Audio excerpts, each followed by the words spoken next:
Olá, tudo bem? Sejam muito bem-vindos à nossa aula número 3 de Lógica de Programação.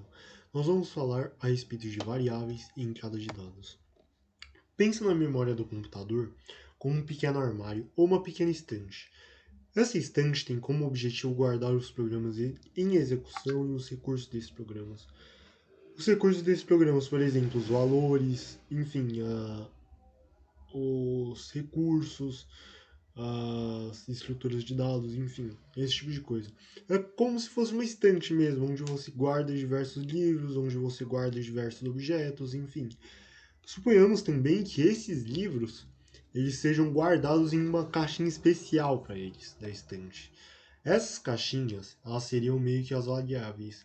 Suponhamos, por exemplo, que na sua estante tenha, como eu posso dizer, 16 buracos, né? Daí, tipo, num desses buracos, você guarda, por exemplo, uma caixinha com livro, enfim. Daí no outro buraco você guarda outra caixinha com livro, enfim. É assim que funciona. E os tipos e os valores das variáveis. É claro que em algumas partes da estante, se você for numa biblioteca, você vai separar os livros. Você vai, por exemplo, separar os livros infantis em alguma parte, em outra parte você vai colocar os romances, outra parte os livros de filosofia, outra parte livros de poesia, assim por diante. Você não vai colocar um livro como O Senhor dos Anéis na seção de romance, né? Pois é, é assim que funciona a variável. Da mesma forma, as variáveis elas têm diferentes tipos. É claro, existem quatro tipos, principalmente aqui no Portugal Studio. Principalmente números inteiros, que ela armazena praticamente qualquer valor, desde que seja um número inteiro. E, se eu não me engano, em algumas linguagens de programação, eu acho que elas em questão, elas guardam um número de menos, quer dizer, de 0 até 3 trilhões de alguma coisa. Enfim, basicamente qualquer número inteiro, né? 2, 300, 4.000, menos 5.000, enfim. O número real. O número real, ele funciona da seguinte forma. Ele guarda, além de todo e qualquer número inteiro, ele guarda também todo e qualquer número decimal, dízima periódica, enfim. Como vocês podem ver aqui. 1, menos 20, 300,4567, π, que é uma dízima periódica, enfim, basicamente isso. É claro, existem as variáveis de caractere, e no caso, variável de caractere é um pouco complicado, porque existem dois tipos de variáveis de caractere. Existe o caractere separado, existe a cadeia. A cadeia ela guarda uma palavra, enfim, basicamente isso. E como estamos falando de caracteres, elas funcionam de uma forma um pouco diferente das variáveis de número inteiro. Justamente porque para você colocar um caractere, aliás, cadastrar uma variável de caractere, você precisa fazer o seguinte: você precisa colocar o seu conteúdo entre aspas. Vale a pena lembrar uma coisa, que essa aspa simples aqui, no caso, desse G, ela é uma ela representa apenas um único caractere. Com uma aspa simples, em algumas linguagens de programação, você só consegue cadastrar um caractere. Eu acho que no JavaScript você pode colocar o conteúdo de uma string, no caso de uma cadeia de caracteres, em simplesmente uma aspa simples. Mas em outras linguagens não é bem assim. Enfim, é importante a gente citar. Bom, e basicamente qualquer conteúdo colocado entre aspas é uma cadeia de caracteres. Ponto e acabou. Isso inclui uma palavra, isso inclui um número, isso inclui um número quebrado, isso inclui uma palavra verdadeira e falsa, enfim, qualquer coisa. E é claro, a variável do tipo lógico, que é extremamente importante também, principalmente na hora de você fazer uma condicional, que é a variável que carrega dois valores, verdadeiro e falso. Bom, Esse código aqui ele dá para explicar direitinho, assim. Vou digitar aquele código, inclusive, no meu Portugal Studio aqui. Bom, declarando uma variável do tipo int, uma minha idade, né? Bom, alguns exemplos para vocês. Idade para o número inteiro, para o número real, a altura,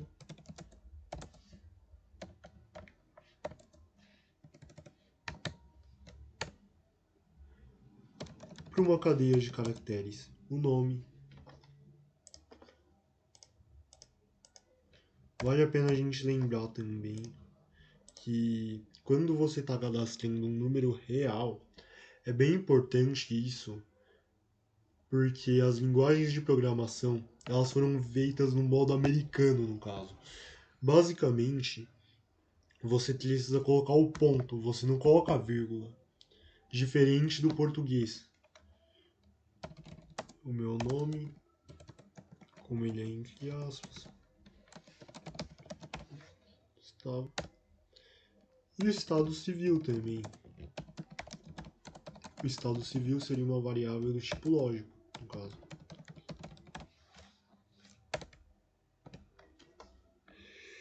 Enfim. Eita, peraí.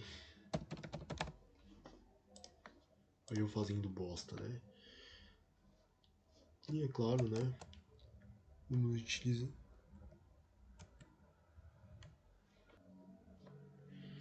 Bom, o resultado foi basicamente esse, né? Meu nome, ele digitou meu nome direitinho, minha idade, minha altura, enfim, basicamente isso. É assim que funciona a variável.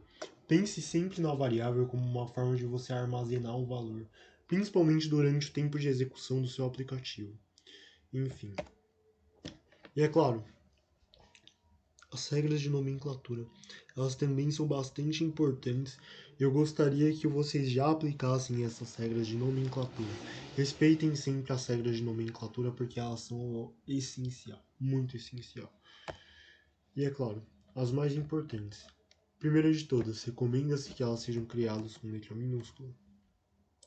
Bom, na verdade, você pode criar uma variável com letra maiúscula, mas isso daí não é recomendado, em nenhuma linguagem a gente utiliza isso, enfim. Os próximos caracteres. Eita. O primeiro caractere deve ser obrigatoriamente uma letra. Bom, suponhamos que coloquemos um número aqui na minha idade. Ele lança um erro. Variável sempre começa por letra. Mas os próximos caracteres eles podem ser letras ou números. Vamos lá.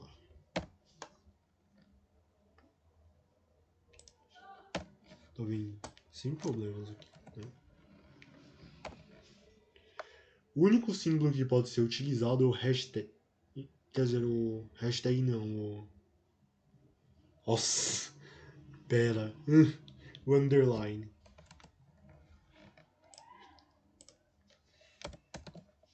Geralmente esses caracteres especiais eles têm uma outra funcionalidade, viu? Enfim.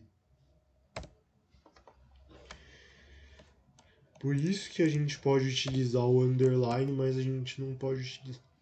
E eu acho que é importante eu citar aqui é que muitas vezes o underline ele é visto como um espaço. Enfim, muitas vezes quando você dá um espaço no nome de um arquivo, em alguma coisa desse tipo, na hora de criar alguma classe, alguma coisa desse tipo, ele simplesmente utiliza o underline no lugar daquele espaço.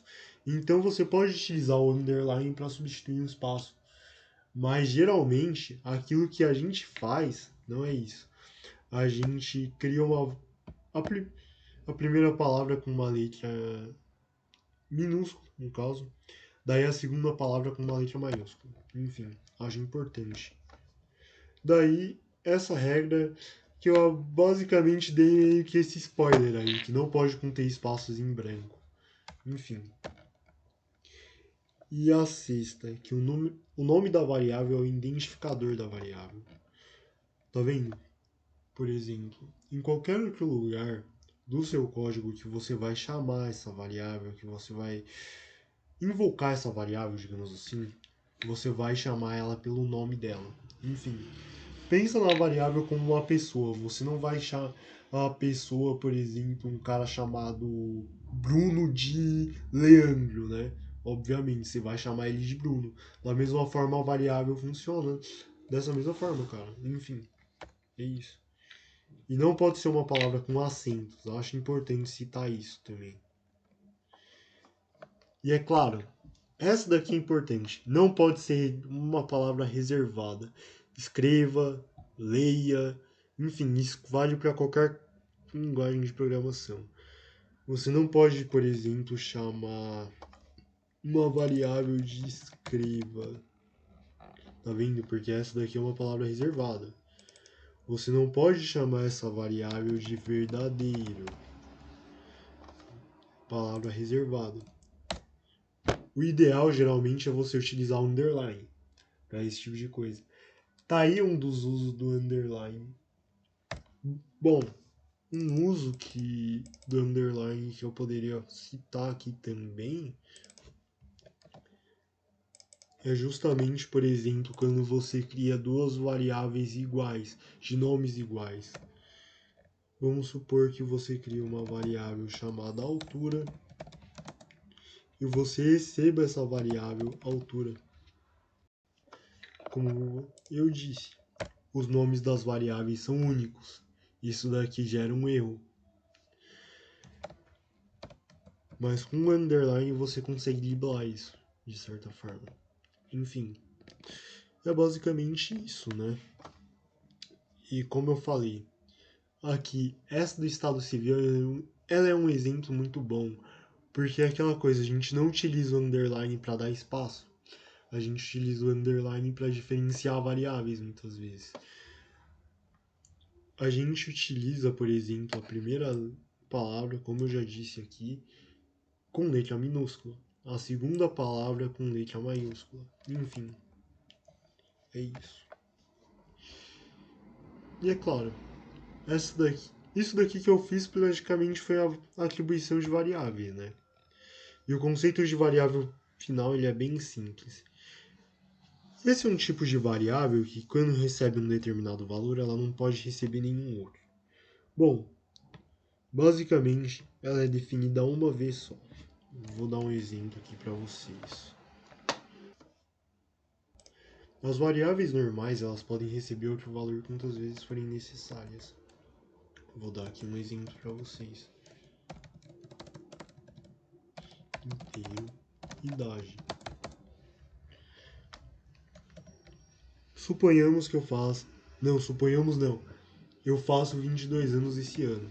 Então a minha idade ela muda. 22 anos.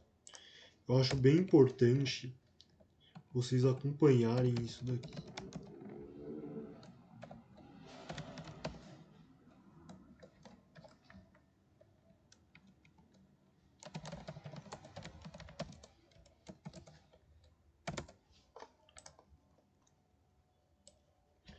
Ano que vem eu faço 20. Esse ano eu faço 22 anos.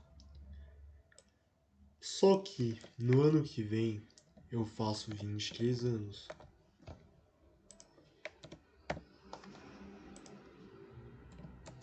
E é claro, para pular a linha, preciso dar esse comando. Esse comando aqui em questão ele é um comando utilizado para pular a linha. Não se esqueçam disso. Bom, vamos ver como é que vai ficar? Pois bem, é assim que funciona uma variável normal. Você pode atribuir algum valor àquela variável quantas vezes forem necessárias. Que nem eu falei aqui. Peraí. Ano 2022, que é a minha idade atual. Daí, faço aniversário em 2023.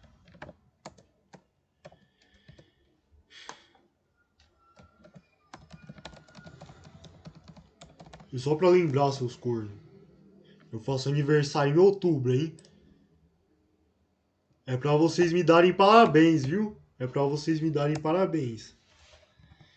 E ano que vem faço aniversário de novo. Enfim. É basicamente assim que funciona uma variável normal. Mas nós podemos utilizar as variáveis constantes. Elas só podem receber o valor apenas uma vez. Isso, cara, aqui no slide dá um exemplo muito bom, que é justamente o sexo da pessoa. Enfim, que é geralmente é uma coisa que não muda. Enfim, a data de falecimento também, enfim, várias coisas. Eu acho que a altura, depois de uma certa idade, ela também é uma variável constante. Enfim, várias coisas são variáveis constantes. Vou dar um exemplo aqui para vocês.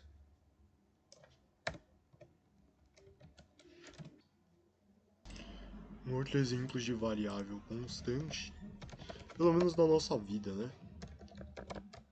É o local de nascimento. Bom, eu mudei de ambiente aqui. Tá tocando uma música. Eu espero que. Eu espero que eu não tome copyright por causa disso, né? Enfim. Enfim, é basicamente assim que funciona a questão da variável constante. Vamos tentar mudar o valor dessas variáveis?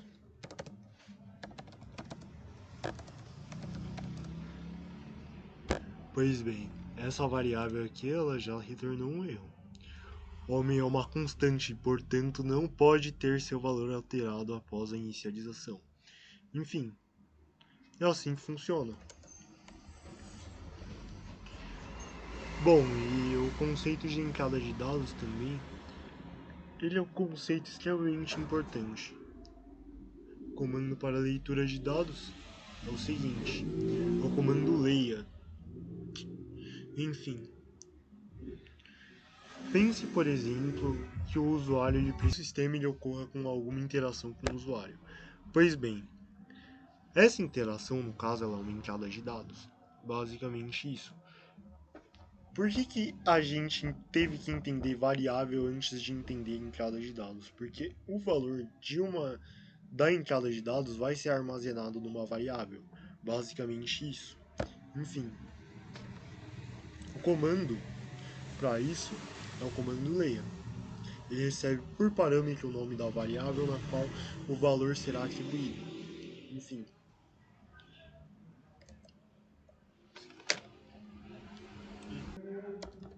Vamos escrever um programa assim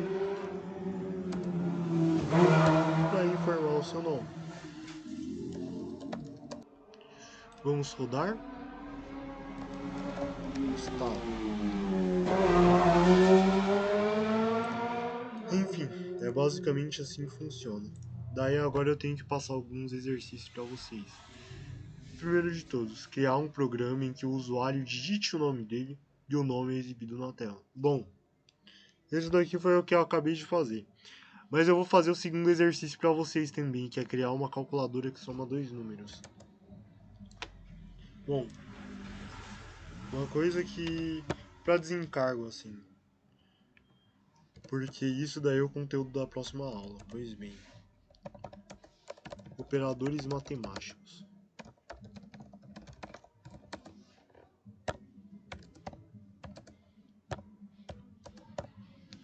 Depois eu explico mais sobre eles, beleza? Explicando o que vai acontecer aqui. Bom, primeiramente, o nosso programa ele vai exibir na tela a seguinte mensagem: informe o número 1. É claro, o que vier depois da frase informe o número 1 vai ser separado por uma linha. Enfim, cria uma variável do tipo inteiro, porque essa daqui é uma calculadora de números inteiros, eu acho importante citar isso. N1 é igual a 0. O usuário digita o valor de N1. Eu repito o mesmo processo para o número 2. Eu espero que não esteja pegando esse pagode aí que tá tocando de fundo, porque eu tenho medo de tomar copyright, né? Enfim. Daí é basicamente isso. Cria uma outra variável chamada soma, que recebe na soma de N1 mais N2. Enfim. Daí escreva soma.